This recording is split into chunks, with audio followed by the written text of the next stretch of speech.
Good afternoon and welcome into a Friday night locker room show. With me I have, as always, Steve Wilson and Orville Susan. Behind me we are here at the Space Coast Sports Hall of Fame, and guys, there's some pretty great athletes to come out of the Space Coast Sports Hall of Fame. Give me some of your thoughts on some of the athletes that have come out of this area. You know, it's hard to single out one in particular because there's so many. All you have to do is look over our shoulder. I'm thinking of Wilbur Marshall coming from North Brevard, Chris Collinsworth, Kelly Kretschmann, Satellite High School. You can go on and on and on. There's just been some amazing athletes to come out of the county. I know Orville's been around here a little bit longer than I have, a lot longer than I have, but he knows more of them than I do. But you know, we've been fortunate enough to cover some of the athletes that are on the wall right now. And at the induction ceremony the last 3 years, which was the first 3, we were able to cover it as part of the Friday night locker room in a joint effort with Space Coast Daily. And we saw a lot of these athletes that particular night that maybe we hadn't seen in a long time, but some of those folks can still play. But it's a lot of fun to be here today. Absolutely. Orville, I think there's been some actually great athletes to come out of this area.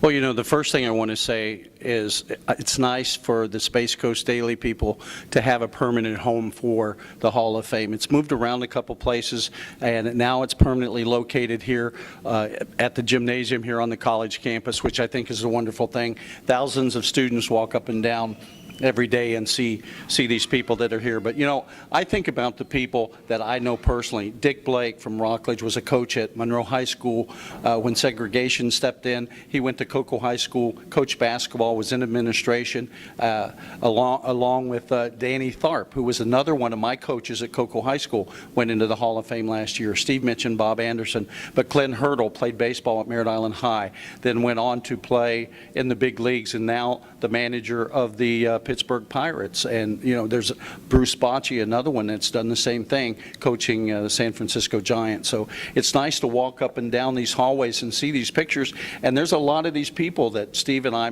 know personally, and that even makes it more exciting. Absolutely, and like you guys mentioned, there's definitely some great athletes to come out of this area, and there'll be more to come. Right now, we're going to kick it over to the women's basketball right now, girls edition, and Steve, we'll talk about the 2A first. Class 2A, we're a little over halfway with the girls. And Class 2A, locally, the Merritt Island Christian Cougars have really come out of nowhere.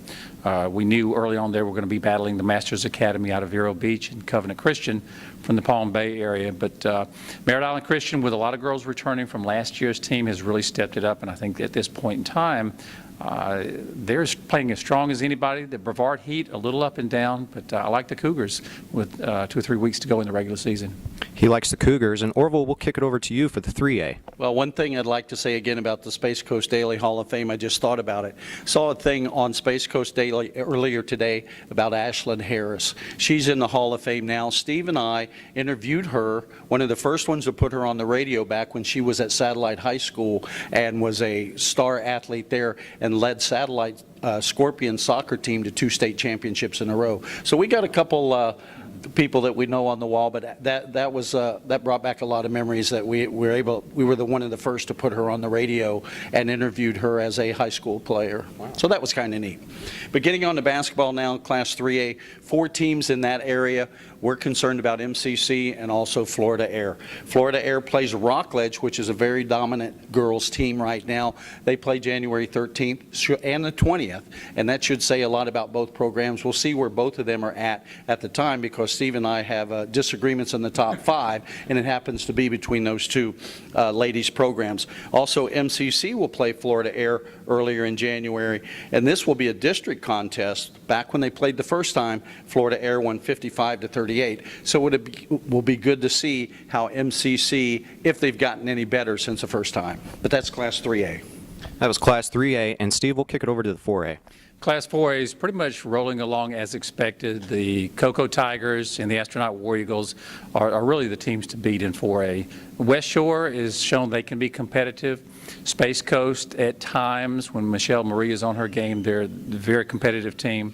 But I like the War Eagles and the Tigers. Once Price comes back healthy for Cocoa, it's going to even it up. But Coach Greg Hostetler, another Hall of Famer on the wall, his girls at Astronaut, they're just getting better and better and better, and that's what good coaching does.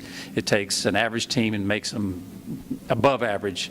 So look for the War Eagles when they play the Tigers. It's going to be tough, but I like Astronaut by a hair at this point. He likes Astronaut by a hair, and Orville, last but not least, 5A. Class 5A now, we look at 4 teams again in that district, but the 2 that we're going to look at all year long is going to be the Rockledge Raiders and the Titusville Terriers. Bobby Wynn and the Titusville Terriers playing real good right now. They didn't play a lot over the Christmas break, as a lot of teams didn't.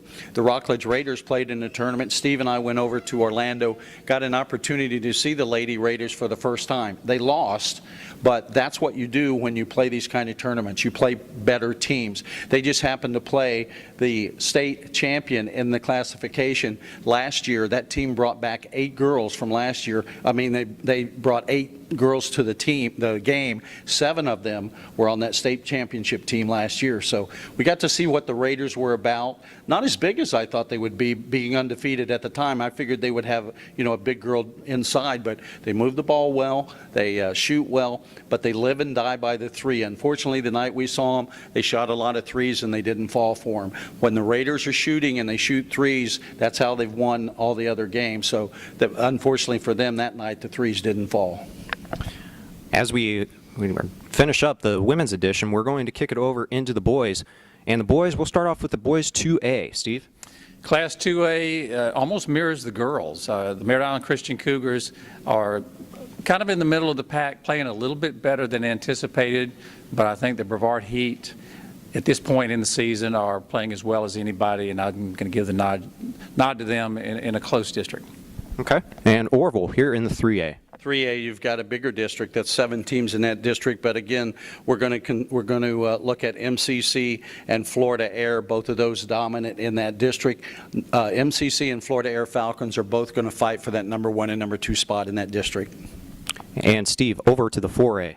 Class 4A, the Cocoa Tigers. They are the team to beat at this point. They play Holy Trinity in about 5 or 6 days. That's the matchup, because those are the 2 best teams in their district. Cocoa took an early loss down in Vero Beach in their 3-day tournament, but I think it's a game that got their attention because the next 2 games against quality opponents, they really excelled and played well. So Cocoa, James Rowe has righted the ship, so to speak. They're going to be the team to beat, but the Holy Trinity Cocoa game will give you the number 1 seed in that district. All I can tell you is the Tigers are going to win because they're both Tigers. One of the 2 of them will win. Well, we are definitely looking forward to that game. And Orville, over to the 5A. 5A again, 4 teams in that district: Merritt Island, Rockledge, Titusville, and Satellite. Chris Bainbridge has his Titusville Terriers playing very well at this time. The Rockledge Raiders, who won that district last year, Titusville came in second. Rockledge Raiders struggling. We went to Vero over the Christmas holidays and watched them play. They lost down there a couple games and won one, but their big guy is hurt. They're starting 3 freshmen, so they're very, very young. Look for them to get better as the district games start coming toward them. But I think Logan Keith is looking for next year and the year after for those freshmen to mature a little bit, and they'll play a lot better ball. Well, that wraps up the boys edition. And all these schools right now are on holiday break, so there wasn't a whole lot of scores to really talk about. We'll have the top 5 next week as well. And guys, thanks for being here. It was a great show there. We'll have our next show next week for the Friday Night Locker Room here. Right behind me is the Space Coast Sports Hall of Fame. A lot of great names to come out of this area, and certainly more to come.